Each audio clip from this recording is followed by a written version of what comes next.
Now, President Zelensky, I understand all your situation as the leader in a war-torn country and continuous war. And you must have been losing weight and losing peace in your mental capacity and many other things just kind of tearing you apart. Millions of your countrymen had to run away from home, and you're losing more and more soldiers, maybe less than Russia. But still you're losing, and that does hurt you a lot. And that makes it so sometimes you cannot find peace, cannot find your usual intelligence because of pain. All those war-related pain for you as head of state, they also affect your physical and or mental wellness, your peace of mind. But please, you have to work with President Trump. You have to trust him, because I trust him, if that means anything to you. Because the majority of his citizens trust him. And that is a rare miracle, you know? Not all of the presidents in the world are trusted by their own citizens and by the majority even. It would be 50-50 if any of them are lucky. So please work with President Trump, even if you feel you are humiliated. What's the problem with our pride anyway? We lose nothing if we lose our pride also for the good of others, for the good of your country. Even that, pride is nothing. We came with no pride. We die with no pride. It's just an illusion, one of the illusions in this world. Please, you have to be humble. It's difficult. It's difficult for a president in war even to be humble. But you have to, President, you have to, for the sake of your country, even for the sake of all the dying Russians in your land. Compassion has to rule more than pride. Then you have to have peace, come back to your family, live a normal father and children life, husband and wife life. You can't continue like this forever. And you know President Trump, he has just been elected again, and he has 10,001 things to do also. So he might have lost his patience as well. Patience is not easy to keep in this world, because with so many things that push us to no end, we sometimes can't keep ourselves together in one piece. Even for a man or a woman having a family, have a family problem, they also lose their patience more often than they like. But because they love each other, they come back together and make ends meet, piece things together and have peace and have a family in peace again.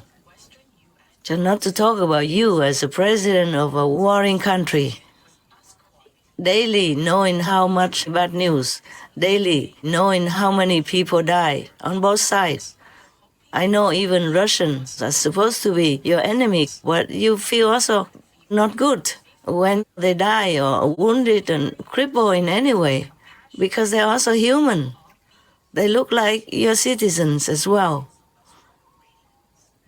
I don't know how President Putin feels about his young citizens dying every day on the battlefield, in a foreign land even. But I know you have heart. I know you feel sorry. You feel sympathy for them as well when their family loses a son, or when the family has to bring back and nurse a wounded son, a wounded daughter, or a handicapped war veteran coming back to their family. Because you know, if it's you, you would feel devastated. You would feel like dying. So please, sell your pride to the wind. Humble yourself. Go make a deal with President Trump. President Trump, he also has his own responsibility and issues to take care of. America cannot continue to supply weapons, money forever to any country, even if they love it. Even if they love and support their country, they cannot do it forever.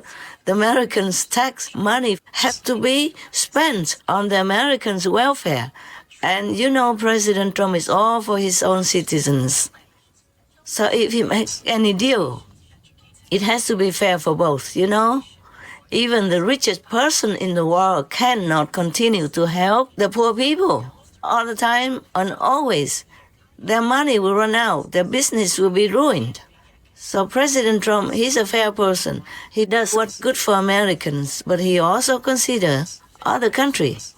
If he has to use strong measures, it's because he knows that will wake up other leaders to work with him for the sake of all in this world. He's not a mean man. He just uses any possible way when he thinks it works. And then he will slow down. And then he will go back to the normal things that you expected. It's like sometimes he put a big tariff on many countries so that they have to do things fairly, logically. And then he will reduce the tariff. He did in some way already, with some countries already. The president sees tariffs as an effective negotiating tool. He claims other countries have been unfair to the U.S. and that his approach will fix America's trade deficit. Trump had pledged the measure to boost local manufacturing in the U.S. and to pressure its neighbors to do more to stop the flow of migrants and illicit drugs into the country. They've allowed millions and millions of people to come into our country that shouldn't be here. They could have stopped them, and they didn't. And they've killed 300,000 people last year, my opinion, have been destroyed by drugs, by fentanyl. The fentanyl coming through Canada is massive. The fentanyl coming through Mexico is massive. President Donald Trump is temporarily pausing tariffs on steel and aluminum imports from Mexico and Canada, giving the countries more time to negotiate key issues around border security and even trade. The president has been engaged in a lot of talks with Canadian Prime Minister Justin Trudeau and Mexican President Claudia Sheinbaum. The president yesterday talking about his conversation with Sheinbaum, saying that he had a good, productive conversation with the Mexican president and says he does see tangible evidence regarding Mexico's actions to stop the illegal flow of fentanyl. He says he has seen some evidence that the flow of fentanyl has been declining. President Donald Trump says, quote, after speaking with President Claudia Sheinbaum of Mexico, I have agreed that Mexico will not be required to pay tariffs on anything that falls under the USMCA agreement. This agreement is until April 2nd. I did this as an accommodation and out of respect for President Sheinbaum. Our relationship has been a very good one, and we are working hard together on the border, both in terms of stopping illegal aliens from entering the U.S. and likewise stopping fentanyl. Thank you to President Sheinbaum for your hard work and cooperation, end quote. Yes. So he's not a mean person. Please do not look at him from the outside actions that he has to take to save his people. The America has become almost exhausted in different aspects of their country. So he has to return stability and wellness to his citizens because that's what he vowed to do. So please, it's not only you in war that have problems with your country and Russia. President Trump, even in peace, also has a lot of problems to take care of because everybody looks up to America for help. For war settlement, for handling international crisis, and for peace. So please, you have to trust President Trump. Without America, your country will be gone. And do not rely on Europe's help either, because they also been at war not long ago, and now they also have to recover. And then they have so many millions of immigrants, legal and illegal, who came to their country and also eating up their wealth and their citizens' taxes and making their country also harder to get by. Now, you can see very well that when the war first began in your country, Europe just ignored you. You fought all alone. And I even had to come to my TV screen and explain it to them that Russia wanted to even invade whole of Europe. By the way, they maneuvered their strategy, the war strategy, in the beginning of the war. They took over, occupied many areas alongside the European border with Ukraine. What they do that for, huh? NATO, you can't even trust them. NATO refused Ukraine, EU refused Ukraine, America crossed their arms in front of their chest, watching on. So Ukraine is left alone to fend for themselves or to die alone. Talking about good neighbors. Love thy neighbors and all that. Yes. They make an excuse saying that if they order no-fly zone, that means they could maybe trigger the nuclear war in Europe. Yes. But just maybe, because Russia will be also afraid of NATO and the world and many countries that have nuclear. Right, that's true. And even maybe more than Russia has. Yes. If all the countries put together. Yes. Because Russia is the one, and they have many nuclear in many other countries, including India, even. Yes. So first they refuse Ukraine because they say Russia will make an excuse to war with Ukraine, and Russia already did. And they still don't accept Ukraine, and now they make an excuse that it might trigger a nuclear war. So they refuse Ukraine again. Probably they wait until nuclear comes. Yes. And at that time, it might be too late to react. Yes. Maybe they'll be dead already. Because you can see Russia he does things using elements of surprise. Yes. Up to now, he didn't tell anybody that he's going to make war with Ukraine, even though he already built up an army force next to the border. Yes. And meanwhile, keep saying, no, we don't talk about that. Even he told his vice chief, no, we don't talk about conflict with Ukraine, something like that. And he didn't tell anyone else.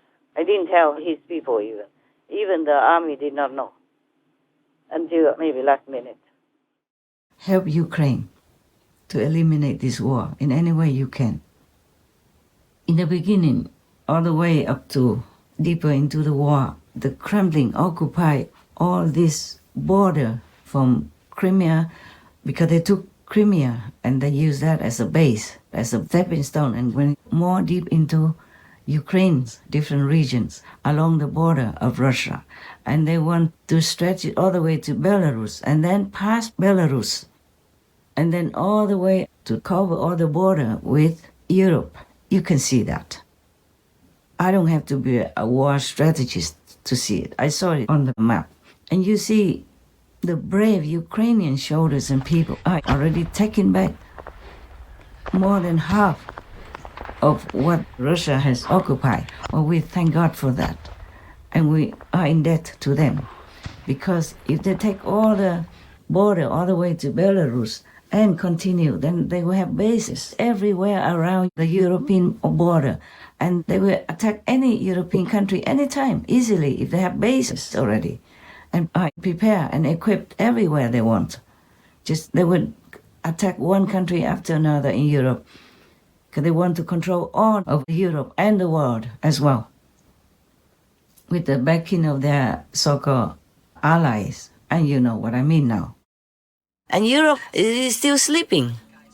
First, because they have such good favorable supply of gas, cheap and all that, and all kinds of things for their household, or their development, for invention, all kinds of things. They also depend on each other.